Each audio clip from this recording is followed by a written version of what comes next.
ಕಾಂಗ್ರೆಸ್ನ ನಾಯಕರಿಗೆ ಚೀಟಿ ಮುಳುವಾಯ್ತಾ ಅನ್ನುವಂತಹ ಪ್ರಶ್ನೆ ಮೂಡ್ತಾ ಇದೆ. ಕಾಂಗ್ರೆಸ್ ಕಾರ್ಯಕರ್ತ ವಿಜಯ್ ಚೀಟಿಯನ್ನ ಬರೆದಿದ್ದು ಚುನಾವಣೆಯಲ್ಲಿ ಹಣ ಹಂಚಿಕೆ ಬಗ್ಗೆ ಆ ಚೀಟಿಯಲ್ಲಿ ಮಾಹಿತಿ ಇತ್ತು. ಚೀಟಿಯಲ್ಲಿ 3 ಶಾಸಕರ ಹೆಸರು ಉಲ್ಲೇಖ ಆಗಿದೆ. ಯಾವ್ಯಾವ ಶಾಸಕರು, ಚೀಟಿಯಲ್ಲಿ ಯಾವ್ಯಾವ ಎಂಎಲ್ಎಗಳ ಹೆಸರಿತ್ತು ಅಂತಂದ್ರೆ ಕಂಪ್ಲಿ ಗಣೇಶ, ನಾರಾ ಭರತ್ ರೆಡ್ಡಿ, ಶ್ರೀನಿವಾಸ್ ಇವರ ಹೆಸರನ್ನ ಉಲ್ಲೇಖ ಮಾಡಲಾಗಿತ್ತು.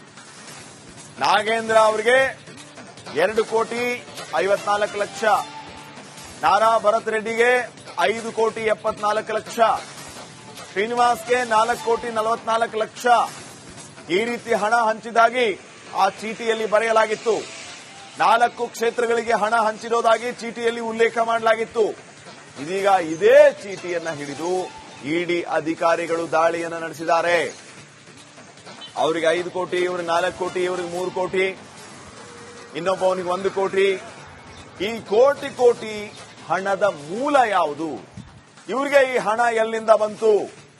ಅದಕ್ಕೆ ಉತ್ತರ, ವಾಲ್ಮೀಕಿ ನಿಗಮದ ಹಣವನ್ನ ಚುನಾವಣೆಗೆ ಬಳಸಿಕೊಂಡಿದ್ದಾರೆ ಅನ್ನುವಂತ ಗಂಭೀರವಾದಂತ ಆರೋಪ. ಬಳ್ಳಾರಿಯಿಂದ ರೇಣುಕಾರಾಧ್ಯ ನೇರ ಸಂಪರ್ಕದಲ್ಲಿ ಜಾಯ್ನ್ ಆಗಿದ್ದಾರೆ ನಮ್ಮ ಜೊತೆಗೆ ಇನ್ನಷ್ಟು ಅಪ್ಡೇಟ್ಸ್ ಅನ್ನ ಕೊಡೋದಕ್ಕೆ. ರೇಣುಕಾರಾಧ್ಯ, ಸದ್ಯಕ್ಕೆ ಮಹತ್ವದ ದಾಖಲೆಗಳ ಪರಿಶೀಲನೆ ನಿರಂತರವಾಗಿ ಆಗ್ತಾ ಇದೆ. ಪ್ರಶ್ನೆಯನ್ನ ಕೇಳಿದ್ರೆ ನನಗೇನು ಗೊತ್ತಿಲ್ಲ ಅನ್ನುವಂತಹ ನಿರೀಕ್ಷಿತ ಉತ್ತರ ಬರ್ತಾ ಇದೆ. ಇಡಿ ಅಧಿಕಾರಿಗಳು ಈಗ ಸದ್ಯಕ್ಕೆ ಏನ್ ಮಾಡ್ತಾ ಇದ್ದಾರೆ, ಏನ್ ಅಪ್ಡೇಟ್ಸ್ ಕೊಡ್ತೀರಿ?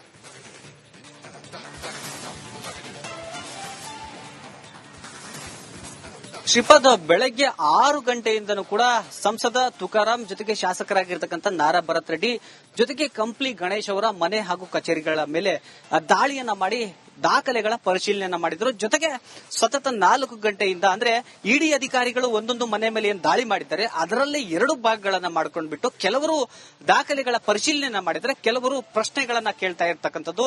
ಈಗಾಗಲೇ 28 ಪ್ರಶ್ನೆಗಳನ್ನ ಈ 3 ಜನಪ್ರತಿನಿಧಿಗಳಿಗೆ ಏಕಕಾಲದಲ್ಲಿ ಒಂದೇ ರೀತಿಯ ಪ್ರಶ್ನೆಗಳನ್ನ ಕೇಳ್ತಾ ಇರ್ತಕ್ಕಂಥದ್ದು.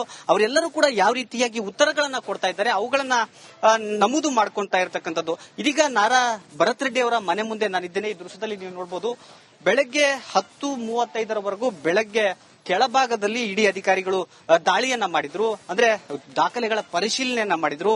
ಅದಾದ ಬಳಿಕ ಅಂದ್ರೆ 10:30 ನಂತರ ನಾರಾ ಭರತ್ ರೆಡ್ಡಿ ಅವರನ್ನ ಮನೆಯಿಂದ ಹೊರಗೆ ಕರೆದುಕೊಂಡು ಬಂದು ಮೇಲ್ಭಾಗದ ಒಂದು ಏನು ಮಹಡಿ ಕಾಣ್ತಿದೆ ಅದರೊಳಗೆ ಸುಮಾರು 4 ರಿಂದ 5 ಜನ ಇಡಿ ಅಧಿಕಾರಿಗಳು ಅವರನ್ನ ಕರೆದುಕೊಂಡು ಹೋಗಿ ತೀವ್ರವಾಗಿ ತನಿಖೆಯನ್ನ ಮಾಡ್ತಾ ಇದ್ದಾರೆ. ತೀವ್ರವಾಗಿ ಪ್ರಶ್ನೆಗಳನ್ನ ಕೇಳ್ತಾ ಇರ್ತಕ್ಕಂಥದ್ದು. ಈಗಾಗಲೇ ಸಿಕ್ಕಿರ್ತಕ್ಕಂಥ ಮಾಹಿತಿಯ ಪ್ರಕಾರ ಏನು ನಾಗೇಂದ್ರ ಅವರ ಏನು ಆಪ್ತರಿದ್ದಾರೆ ಅವರ ಆಪ್ತರ ಡೈರಿಯಲ್ಲಿ ಭರತ್ ರೆಡ್ಡಿ ಅವರ ಹೆಸರು ಜೊತೆಗೆ ಸಂಸದ ತುಕಾರಾಂ ಅವರ ಹೆಸರು ಅಷ್ಟೇ ಅಲ್ಲದೆ ಕಂಪ್ಲಿ ಗಣೇಶ್ ಅವರ ಹೆಸರು, ಕೂಡ್ಲಿಗಿ ಶಾಸಕ NT ಶ್ರೀನಿವಾಸ್ ಅವರ ಹೆಸರು ಜೊತೆಗೆ ಯಾರ್ಯಾರಿಗೆ ಎಷ್ಟೆಷ್ಟು ಹಣವನ್ನ ಕೊಟ್ಟಿದ್ವಿ ಅನ್ನೋದು ಆ ಒಂದು ಡೈರಿಯಲ್ಲಿತ್ತು. ಆ ಒಂದು ಡೈರಿಯನ್ನ ಇಡಿ ಅಧಿಕಾರಿಗಳು ಈ ಹಿಂದೆ ದಾಳಿ ಮಾಡಿದಾಗ ವಶಪಡಿಸಿಕೊಂಡಿದ್ರು. ಅದರ ಕಾಪಿಯನ್ನ ಅಂದ್ರೆ ಅದರ ಪ್ರತಿಯನ್ನ ತೆಗೆದುಕೊಂಡು ಬಂದು ಇವರಿಗೆ ತೋರಿಸ್ತಾ ಇರ್ತಕ್ಕಂಥದ್ದು. ಅಷ್ಟೇ ಅಲ್ಲದೆ ಇವರ ರಾಜಕೀಯ ಕಾರ್ಯವೈಖರಿ ಹೇಗಿದೆ, ಜೊತೆಗೆ ಚುನಾವಣೆಯಲ್ಲಿ ನೀವೆಲ್ಲ ಯಾವ ರೀತಿಯಾಗಿ ಪ್ರಚಾರವನ್ನ ಮಾಡಿದ್ರಿ, ಜೊತೆಗೆ ಏನೆಲ್ಲ ಕಾರ್ಯತಂತ್ರಗಳನ್ನ ನೀವು ಮಾಡಿದ್ರಿ, ಎಷ್ಟೆಷ್ಟು ಹಣವನ್ನ ಮತದಾರರಿಗೆ ಕೊಟ್ಟಿದ್ರಿ ಅನ್ನುವ ಪ್ರಶ್ನೆಗಳನ್ನ ಕೇಳ್ತಾ ಇರ್ತಕ್ಕಂಥದ್ದು. ಶ್ರೀಪಾದ್, ಈ 3 ಜನ ಅಂದ್ರೆ ಈ ಕೂಡ್ಲಿಗಿ ಶಾಸಕರು ಸೇರಿ 4 ಜನಪ್ರತಿನಿಧಿಗಳಿಗೆ ಒಂದೇ ರೀತಿಯ ಪ್ರಶ್ನೆಗಳನ್ನ ಕೇಳ್ತಾ ಇದ್ದಾರೆ. 28 ಪ್ರಶ್ನೆಗಳು, ಎಲ್ಲರಿಗೂ ಕೂಡ ಒಂದೇ ರೀತಿಯ ಪ್ರಶ್ನೆಗಳಿವೆ. ಯಾರಾದ್ರೂ ಅಂದ್ರೆ ಎಲ್ಲರೂ ಕೂಡ ಒಂದೇ ರೀತಿಯಾಗಿ ಉತ್ತರಗಳನ್ನ ಕೊಟ್ರೆ ಒಂದಷ್ಟು ಅನುಮಾನ ಬರೋದು ಕಡಿಮೆ ಆಗುತ್ತೆ. ಆದ್ರೆ ಬೇರೆ ಬೇರೆ ಉತ್ತರಗಳು ಬಂದ್ರೆ ಅದಕ್ಕೆ ಸಾಕಷ್ಟು ಅನುಮಾನ ಬರುತ್ತೆ, ಮತ್ತಷ್ಟು ತನಿಖೆ ತೀವ್ರವಾಗುತ್ತೆ. ಈ ಹಿಂದೆ ಏನು ಇಡಿ ದಾಳಿ ಆದಾಗ ಅಂದ್ರೆ ನಾಗೇಂದ್ರ ಅವರ ಮನೆ ಜೊತೆಗೆ ಅವರ ಆಪ್ತರ ಮೇಲೆ ದಾಳಿ ಆಗಿತ್ತು. ಜೊತೆಗೆ ಇಡಿ ಅಧಿಕಾರಿಗಳು ಚಾರ್ಜ್ ಶೀಟ್ ಅನ್ನ ಸಲ್ಲಿಕೆ ಮಾಡಿದ್ರು. ಅದಾದ ಮೇಲೆ ಇನ್ನೇನು ಮುಗಿದಪ್ಪ ಈ ಪ್ರಕರಣ, ಇಡಿ ಚಾರ್ಜ್ ಶೀಟ್ ಸಲ್ಲಿಕೆಯನ್ನ ಮಾಡ್ತು, ಇನ್ನು ಮುಂದೆ ಹೆಚ್ಚಿನ ತನಿಖೆ ಆಗಲ್ಲ, ಇನ್ನು ಉಳಿದವೆಲ್ಲವೂ ಕೂಡ ಕೇವಲ ಆರೋಪಗಳು ಮಾತ್ರ ಅಂತ ಎಲ್ಲರೂ ನಿರಾಳರಾಗಿದ್ರು.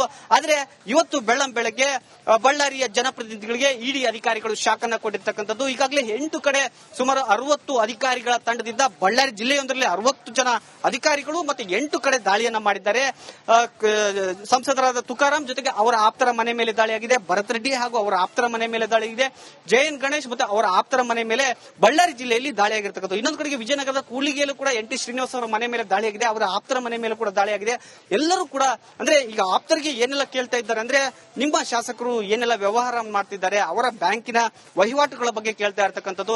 ಕಳೆದ 3 ವರ್ಷದಲ್ಲಿ ಅವರು ಹಣ ಟ್ರಾನ್ಸಾಕ್ಷನ್ ಏನ್ ಮಾಡಿದ್ರು ಅಂದ್ರೆ ಅವರ ಆಪ್ತರಾಗಿರ್ಬೋದು ಅಥವಾ ಶಾಸಕರಾಗಿರ್ಬೋದು ಅದರ ಪ್ರತಿಗಳನ್ನ ಈಗಾಗಲೇ ಇಡಿ ಅಧಿಕಾರಿಗಳು ಇಲ್ಲಿಗೆ ಬರೋದಕ್ಕಿಂತ ಮುಂಚೆನೆ ಅವೆಲ್ಲವನ್ನು ಪಡೆದಿದ್ದಾರೆ.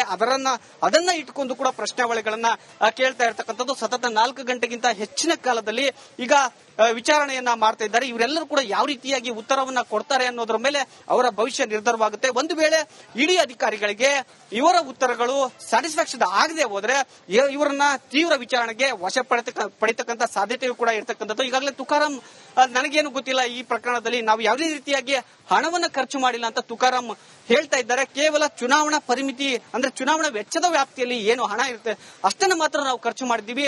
ವಾಲ್ಮೀಕಿ ನಿಗಮದ ಒಂದೇ ರೂಪಾಯಿ ಹಣವನ್ನು ಕೂಡ ನಾವು ಖರ್ಚು ಮಾಡಿಲ್ಲ ಅಂತ ತುಕಾರಾಂ ಹೇಳಿರ್ತಕ್ಕಂಥದ್ದು. ಇನ್ನುಳಿದ ಪ್ರಶ್ನೆಗಳಿಗೆ ಎಲ್ಲರೂ ಕೂಡ ನನಗೆ ಈ ಪ್ರಕರಣದ ಬಗ್ಗೆ ಗೊತ್ತಿಲ್ಲ, ನಮಗೇನು ಗೊತ್ತಿಲ್ಲ ಅನ್ನುವ ಉತ್ತರವನ್ನ ಮಾತ್ರ ಕೊಡ್ತಾ ಇದ್ದಾರೆ ಅನ್ನುವ ಮಾಹಿತಿ ಲಭ್ಯವಾಗ್ತಾ ಇರತಕ್ಕಂಥದ್ದು. ಶ್ರೀಪಾದ್, ಕಾಂಗ್ರೆಸ್ನ ನಾಯಕರಿಗೆ ಚೀಟಿ ಮುಳುವಾಯ್ತಾ ಅನ್ನುವಂತಹ ಪ್ರಶ್ನೆ ಮೂಡ್ತಾ ಇದೆ. ಕಾಂಗ್ರೆಸ್ ಕಾರ್ಯಕರ್ತ ವಿಜಯ್ ಚೀಟಿಯನ್ನ ಬರೆದಿದ್ದು ಚುನಾವಣೆಯಲ್ಲಿ ಹಣ ಹಂಚಿಕೆಯ ಬಗ್ಗೆ ಆ ಚೀಟಿಯಲ್ಲಿ ಮಾಹಿತಿ ಇತ್ತು. ಚೀಟಿಯಲ್ಲಿ 3 ಶಾಸಕರ ಹೆಸರು ಉಲ್ಲೇಖ ಆಗಿದೆ. ಯಾವ್ಯಾವ ಶಾಸಕರು ಚೀಟಿಯಲ್ಲಿ ಯಾವ್ಯಾವ MLAಗಳ ಹೆಸರಿತ್ತು ಅಂತಂದ್ರೆ ಕಂಪ್ಲಿ ಗಣೇಶ, ನಾರಾ ಭರತ್ ರೆಡ್ಡಿ, ಶ್ರೀನಿವಾಸ್ ಇವರ ಹೆಸರನ್ನ ಉಲ್ಲೇಖ ಮಾಡಲಾಗಿತ್ತು.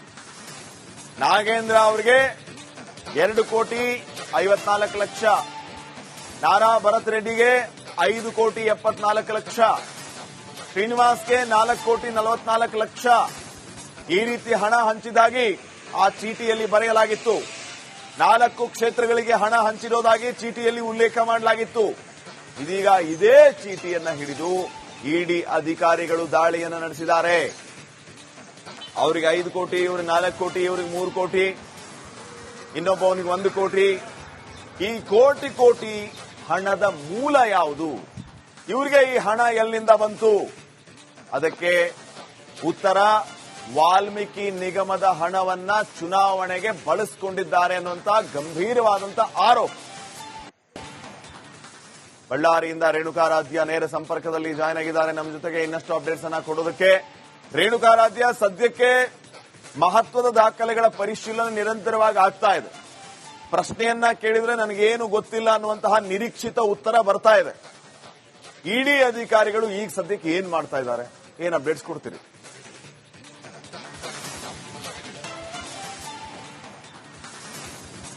ಶ್ರೀಪಾದ್, ಬೆಳಗ್ಗೆ 6 ಗಂಟೆಯಿಂದನೂ ಕೂಡ ಸಂಸದ ತುಕಾರಾಂ ಜೊತೆಗೆ ಶಾಸಕರಾಗಿರ್ತಕ್ಕಂಥ ನಾರಾ ಭರತ್ ರೆಡ್ಡಿ ಜೊತೆಗೆ ಕಂಪ್ಲಿ ಗಣೇಶ್ ಅವರ ಮನೆ ಹಾಗೂ ಕಚೇರಿಗಳ ಮೇಲೆ ದಾಳಿಯನ್ನ ಮಾಡಿ ದಾಖಲೆಗಳ ಪರಿಶೀಲನೆ ಮಾಡಿದ್ರು. ಜೊತೆಗೆ ಸತತ 4 ಗಂಟೆಯಿಂದ ಅಂದ್ರೆ ಇಡಿ ಅಧಿಕಾರಿಗಳು ಒಂದೊಂದು ಮನೆ ಮೇಲೆ ಏನು ದಾಳಿ ಮಾಡಿದ್ದಾರೆ ಅದರಲ್ಲಿ 2 ಭಾಗಗಳನ್ನ ಮಾಡ್ಕೊಂಡ್ಬಿಟ್ಟು ಕೆಲವರು ದಾಖಲೆಗಳ ಪರಿಶೀಲನೆ ಮಾಡಿದ್ರೆ, ಕೆಲವರು ಪ್ರಶ್ನೆಗಳನ್ನ ಕೇಳ್ತಾ ಇರ್ತಕ್ಕಂಥದ್ದು. ಈಗಾಗಲೇ 28 ಪ್ರಶ್ನೆಗಳನ್ನ ಈ 3 ಜನಪ್ರತಿನಿಧಿಗಳಿಗೆ ಏಕಕಾಲದಲ್ಲಿ ಒಂದೇ ರೀತಿಯ ಪ್ರಶ್ನೆಗಳನ್ನ ಕೇಳ್ತಾ ಇರ್ತಕ್ಕಂಥದ್ದು. ಅವರೆಲ್ಲರೂ ಕೂಡ ಯಾವ ರೀತಿಯಾಗಿ ಉತ್ತರಗಳನ್ನ ಕೊಡ್ತಾ ಇದ್ದಾರೆ ಅವುಗಳನ್ನ ನಮೂದು ಮಾಡ್ಕೊಂತಾ ಇರ್ತಕ್ಕಂಥದ್ದು. ಇದೀಗ ನಾರಾ ಭರತ್ ರೆಡ್ಡಿ ಅವರ ಮನೆ ಮುಂದೆ ನಾನಿದ್ದೇನೆ. ಈ ದೃಶ್ಯದಲ್ಲಿ ನೀವು ನೋಡಬಹುದು, ಬೆಳಗ್ಗೆ 10:35 ಬೆಳಗ್ಗೆ ಕೆಳಭಾಗದಲ್ಲಿ ಇಡಿ ಅಧಿಕಾರಿಗಳು ದಾಳಿಯನ್ನ ಮಾಡಿದ್ರು. ಅಂದ್ರೆ ದಾಖಲೆಗಳ ಪರಿಶೀಲನೆಯನ್ನ ಮಾಡಿದ್ರು.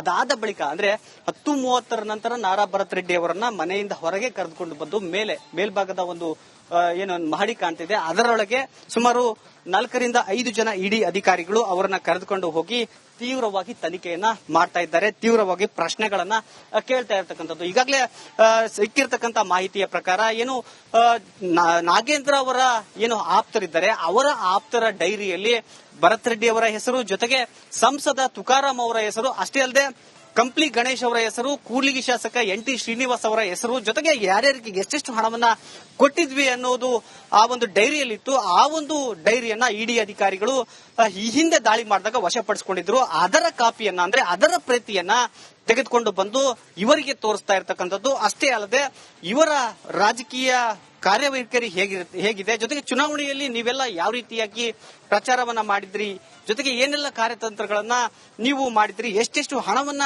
ಮತದಾರರಿಗೆ ಕೊಟ್ಟಿದ್ರಿ ಅನ್ನುವ ಪ್ರಶ್ನೆಗಳನ್ನ ಕೇಳ್ತಾ ಇರ್ತಕ್ಕಂಥದ್ದು. ಶ್ರೀಪಾದ್, ಈ 3 ಜನ ಅಂದ್ರೆ ಈ ಕೂಡ್ಲಿಗಿ ಶಾಸಕರು ಸೇರಿ 4 ಜನ ಜನಪ್ರತಿನಿಧಿಗಳಿಗೆ ಒಂದೇ ರೀತಿಯ ಪ್ರಶ್ನೆಗಳನ್ನ ಕೇಳ್ತಾ ಇದ್ದಾರೆ. 28 ಪ್ರಶ್ನೆಗಳು, ಎಲ್ಲರಿಗೂ ಕೂಡ ಒಂದೇ ರೀತಿಯ ಪ್ರಶ್ನೆಗಳಿವೆ. ಯಾರಾದ್ರೂ ಅಂದ್ರೆ ಎಲ್ಲರೂ ಕೂಡ ಒಂದೇ ರೀತಿಯಾಗಿ ಉತ್ತರಗಳನ್ನ ಕೊಟ್ರೆ ಒಂದಷ್ಟು ಅನುಮಾನ ಬರೋದು ಕಡಿಮೆ ಆಗುತ್ತೆ. ಆದ್ರೆ ಬೇರೆ ಬೇರೆ ಉತ್ತರಗಳು ಬಂದ್ರೆ ಅದಕ್ಕೆ ಸಾಕಷ್ಟು ಅನುಮಾನ ಬರುತ್ತೆ, ಮತ್ತಷ್ಟು ತನಿಖೆ ತೀವ್ರವಾಗುತ್ತೆ. ಈ ಹಿಂದೆ ಏನು ಇಡಿ ದಾಳಿ ಆದಾಗ ಅಂದ್ರೆ ನಾಗೇಂದ್ರ ಅವರ ಮನೆ ಜೊತೆಗೆ ಅವರ ಆಪ್ತರ ಮೇಲೆ ದಾಳಿ ಆಗಿತ್ತು. ಜೊತೆಗೆ ಇಡಿ ಅಧಿಕಾರಿಗಳು ಚಾರ್ಜ್ ಶೀಟ್ ಅನ್ನ ಸಲ್ಲಿಕೆ ಮಾಡಿದ್ರು. ಅದಾದ ಮೇಲೆ ಇನ್ನೇನು ಮುಗಿದಪ್ಪ ಈ ಪ್ರಕರಣ, ಇಡಿ ಚಾರ್ಜ್ ಶೀಟ್ ಸಲ್ಲಿಕೆಯನ್ನ ಮಾಡ್ತು, ಇನ್ನು ಮುಂದೆ ಹೆಚ್ಚಿನ ತನಿಖೆ ಆಗಲ್ಲ, ಇನ್ನು ಉಳಿದವೆಲ್ಲವೂ ಕೂಡ ಕೇವಲ ಆರೋಪಗಳು ಮಾತ್ರ ಅಂತ ಎಲ್ಲರೂ ನಿರಾಳರಾಗಿದ್ರು. ಆದ್ರೆ ಇವತ್ತು ಬೆಳಗ್ಗೆ ಬಳ್ಳಾರಿಯ ಜನಪ್ರತಿನಿಧಿಗಳಿಗೆ ಇಡಿ ಅಧಿಕಾರಿಗಳು ಶಾಕ್ ಅನ್ನ ಕೊಟ್ಟಿರ್ತಕ್ಕಂಥದ್ದು. ಈಗಾಗಲೇ 8 ಕಡೆ ಸುಮಾರು 60 ಅಧಿಕಾರಿಗಳ ತಂಡದಿಂದ ಬಳ್ಳಾರಿ ಜಿಲ್ಲೆಯೊಂದರಲ್ಲಿ 60 ಜನ ಅಧಿಕಾರಿಗಳು ಮತ್ತೆ 8 ಕಡೆ ದಾಳಿಯನ್ನ ಮಾಡಿದ್ದಾರೆ.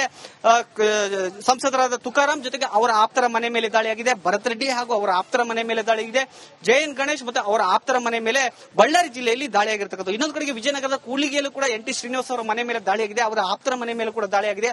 ಎಲ್ಲರೂ ಕೂಡ ಅಂದ್ರೆ ಈಗ ಆಪ್ತರಿಗೆ ಏನೆಲ್ಲ ಕೇಳ್ತಾ ಇದ್ದಾರೆ ಅಂದ್ರೆ ನಿಮ್ಮ ಶಾಸಕರು ಏನೆಲ್ಲ ವ್ಯವಹಾರ ಮಾಡ್ತಿದ್ದಾರೆ, ಅವರ ಬ್ಯಾಂಕಿನ ವಹಿವಾಟುಗಳ ಬಗ್ಗೆ ಕೇಳ್ತಾ ಇರ್ತಕ್ಕಂಥದ್ದು.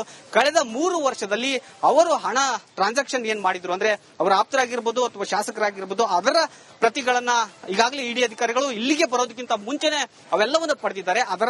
ಅದನ್ನ ಇಟ್ಕೊಂಡು ಕೂಡ ಪ್ರಶ್ನಾವಳಿಗಳನ್ನ ಕೇಳ್ತಾ ಇರ್ತಕ್ಕಂಥದ್ದು. ಸತತ 4 ಗಂಟೆಗಿಂತ ಹೆಚ್ಚಿನ ಕಾಲದಲ್ಲಿ ಈಗ ವಿಚಾರಣೆಯನ್ನ ಮಾಡ್ತಾ ಇದ್ದಾರೆ. ಇವರೆಲ್ಲರೂ ಕೂಡ ಯಾವ ರೀತಿಯಾಗಿ ಉತ್ತರವನ್ನ ಕೊಡ್ತಾರೆ ಅನ್ನೋದ್ರ ಮೇಲೆ ಅವರ ಭವಿಷ್ಯ ನಿರ್ಧಾರವಾಗುತ್ತೆ. ಒಂದು ವೇಳೆ ಇಡಿ ಅಧಿಕಾರಿಗಳಿಗೆ ಇವರ ಉತ್ತರಗಳು ಸ್ಯಾಟಿಸ್ಫ್ಯಾಕ್ಷನ್ ಆಗದೆ ಹೋದ್ರೆ ಇವರನ್ನ ತೀವ್ರ ವಿಚಾರಣೆಗೆ ವಶ ಪಡಿತಕ್ಕಂತ ಸಾಧ್ಯತೆಯೂ ಕೂಡ ಇರತಕ್ಕಂಥದ್ದು. ಈಗಾಗಲೇ ತುಕಾರಾಂ ನನಗೇನು ಗೊತ್ತಿಲ್ಲ, ಈ ಪ್ರಕರಣದಲ್ಲಿ ನಾವು ಯಾವುದೇ ರೀತಿಯಾಗಿ ಹಣವನ್ನ ಖರ್ಚು ಮಾಡಿಲ್ಲ ಅಂತ ತುಕಾರಾಂ ಹೇಳ್ತಾ ಇದ್ದಾರೆ. ಕೇವಲ ಚುನಾವಣಾ ಪರಿಮಿತಿ ಅಂದ್ರೆ ಚುನಾವಣಾ ವೆಚ್ಚದ ವ್ಯಾಪ್ತಿಯಲ್ಲಿ ಏನು ಹಣ ಇರುತ್ತೆ ಅಷ್ಟನ್ನು ಮಾತ್ರ ನಾವು ಖರ್ಚು ಮಾಡಿದ್ದೀವಿ. ವಾಲ್ಮೀಕಿ ನಿಗಮದ ಒಂದೇ ರೂಪಾಯಿ ಹಣವನ್ನು ಕೂಡ ನಾವು ಖರ್ಚು ಮಾಡಿಲ್ಲ ಅಂತ ತುಕಾರಾಂ ಹೇಳಿರ್ತಕ್ಕಂಥದ್ದು. ಇನ್ನುಳಿದ ಪ್ರಶ್ನೆಗಳಿಗೆ ಎಲ್ಲರೂ ಕೂಡ ನನಗೆ ಈ ಪ್ರಕರಣದ ಬಗ್ಗೆ ಗೊತ್ತಿಲ್ಲ, ನಮಗೇನು ಗೊತ್ತಿಲ್ಲ ಅನ್ನುವ ಉತ್ತರವನ್ನ ಮಾತ್ರ ಕೊಡ್ತಾ ಇದ್ದಾರೆ ಅನ್ನುವ ಮಾಹಿತಿ ಲಭ್ಯವಾಗ್ತಾ ಇರತಕ್ಕಂಥದ್ದು. ಶ್ರೀಪಾದ್.